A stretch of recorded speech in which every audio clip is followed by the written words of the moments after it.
We're talking about HIV and how you can protect yourself. We're also hoping to give you some information today that will arm you in this battle of HIV, and it is indeed a battle. We're fighting hard, and we've got some of the folks who are on the front line of that battle with us today. We wanted to talk a little bit about why people are afraid to ask folks to protect themselves. Why are we afraid to say, use a condom, wrap it up? Rejection. No glove, no love. Rejection? Rejection. Everybody wants to be loved and accepted. And women, I think, are worse at accepting rejection than men. I have always said men, it must be in their genes. You know, they ask somebody out, they say no, it's all good, they move on. But women, we don't handle it as well. So a woman, I think, is less likely to really force the issue. Wow.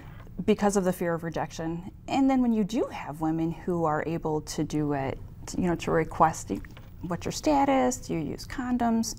Some of the women that I have seen, they ask their partner and the partner says no. And so they trust them and that what they say is true, and 6 months later they're in our clinic because this person was able to convince them without, you know, any true proof.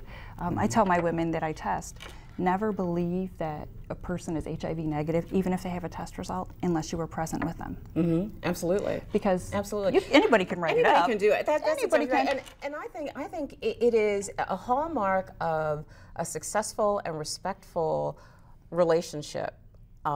Is respecting personal boundaries. Absolutely. And if somebody pushes you beyond what you're comfortable with, you know, that's not very respectful. Right. So if you're saying to someone, it's really important to me, to us, that we protect ourselves this way, and they continue to push the issue and try and convince you to do something different, I think you need to take a look at who you're hanging out with. Yeah. Be a little scared.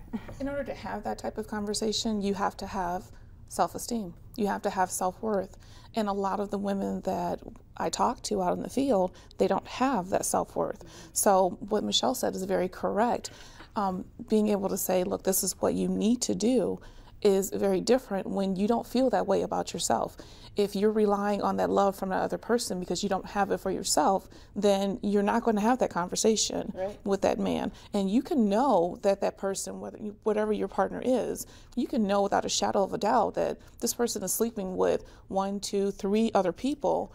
But if you don't have that self-esteem about yourself, you're not going to push that issue of saying, you're absolutely right, where that comes from. And that's a really scary thought to have, because what that essentially says is that this is a problem that's going to be so hard for us to get our hands around, because you really need to start dealing with the issue of self-esteem and women before they are sexually active. And, you know, as a country and as a community, this community, we're really tentative about bringing up those kinds of issues with kids, and we need to start those discussions really early on, don't you think? Very early on, and a lot of people disagree with that concept, but Absolutely. The earlier you start, then the better, and you start seeing results very early. I got involved in HIV testing in 2005, and the reason being is that one of my very first case was a 13-year-old girl at Planned Parenthood that my mentor shadowed me on, and it touched me because I had a 13-year-old daughter at home, and this girl started talking about all the different partners that she had, and she called them her quote-unquote boyfriends. And it started making me think about my own daughter at home. How much information does she have? What is she equipped with? So when I finished that, I went home and gave my daughter the biggest hug, and then I started chewing her out about, what do you know? What do you know? What are you telling your friends? What are you doing? And started educating at home. So the self-esteem part of it started with her at age 13, and being able to tell her, this is what's out there, this is what you need to know.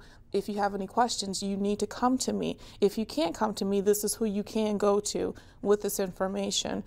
One of the biggest things that really surprised me is, it was like 3 years later, I came home from work and found my 16-year-old daughter at that point showing 2 of her friends how to put a condom on and doing a condom demonstration.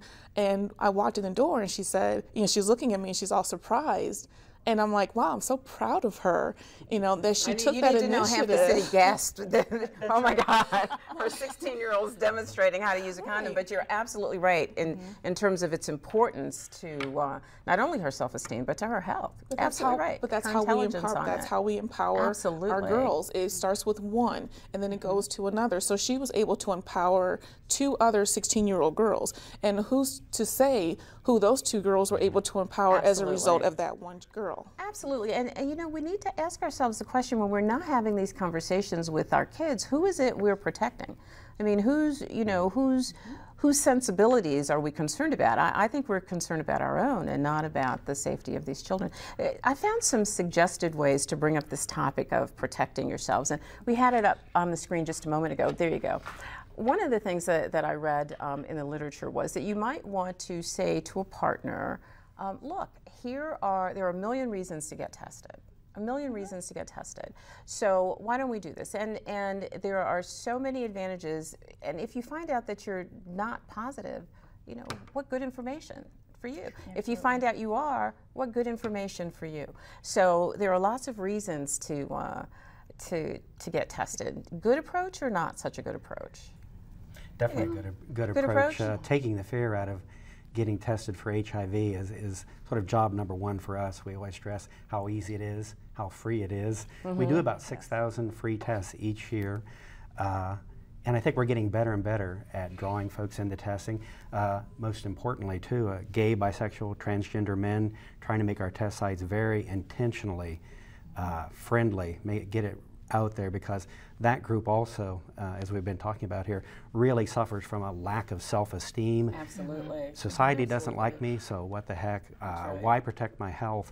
That's a very well-researched phenomenon with young black women not feeling real good about themselves because society is saying, you're poor, perhaps you're poor, we don't esteem you, and so the lack of esteem, self-esteem goes away.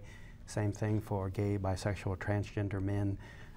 We can do a lot there to decrease the HIV rate by just saying, and I think our president had taken a big step by saying, okay, same-sex marriage, what's the big deal? They're not hurting other people. If we can pass that esteem along to those folks, I think we'll see some changes in HIV rates. So. Yeah, and before I forget too, folks can call the health department, can't they, to find out where the testing sites are around? Call me at 419-213-4131, and all of our 25 sites, we can let you know where they're at, and yes. Yeah, we'll give you that information again before we leave, but that's important to know. You can call Jerry and find out exactly where those test sites are and whether they're free. Another approach that I found, if you're talking about the importance of safe sex, is to make safe sex a priority. So, you know, when you're out and you're out with your boyfriend or whomever your partner and you're drinking, that's not a good time to try to have that conversation or to put yourself in a situation where your defenses might be down a little bit. So you got to think about it all the time, all the time. It has to be done early. Yeah. It has to be done early. I tell young ladies, treat dating like a job application. You know, you have to have those priorities set. You want to ask those questions very early on before it starts getting into the physical part of the relationship. And so if you ask the questions early, it makes the other person think before responding. And that's the biggest key, is thinking before you respond. Yeah. I tell them not to wait until you're undressed. If you're waiting until you're undressed, it's a little late. It's a little late to be talking about can you use a condom. Right. It really needs to be, I agree, something that you discuss very early on. And condoms come in all shapes and sizes and textures, and there's different lubricants on them, and some glow in the dark and some don't. And really, you can make safe sex fun. It doesn't have to be, oh, I gotta use that condom. Right. I really encourage people, and people who are married or are new in a relationship, I tell them, take a variety. We're always giving condoms out. Take 2 or 3. Use it as, you know, something new to spice up your sex life. And if he continues, we've talked about this just a little bit already, but if the pressure continues, if the partner pressure continues, and I'm talking about whomever, whatever, whether your partner is male or female or whatever, we're talking about safe sex practices across the board. That's really important to understand. We're talking about safe sex practices across the board. So if the pressure continues not to use a condom, I say, Walk away. Walk away. But you have to feel good enough about yourself to be able to make that step. And that's where a huge problem lies, is not feeling good enough about yourself to take that step.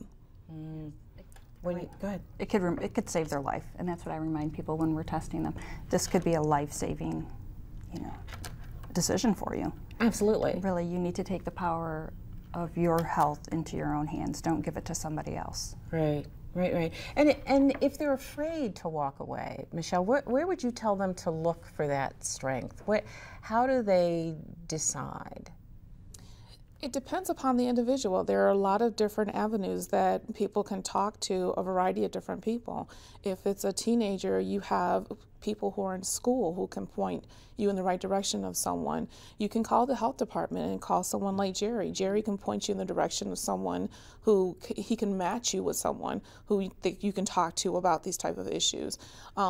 The biggest thing for me is start within your home. Start with your mom, start with grandma, start with auntie, whoever, with the neighbor, whoever it is that you trust, that you admire, that you see as a person that you want to be like.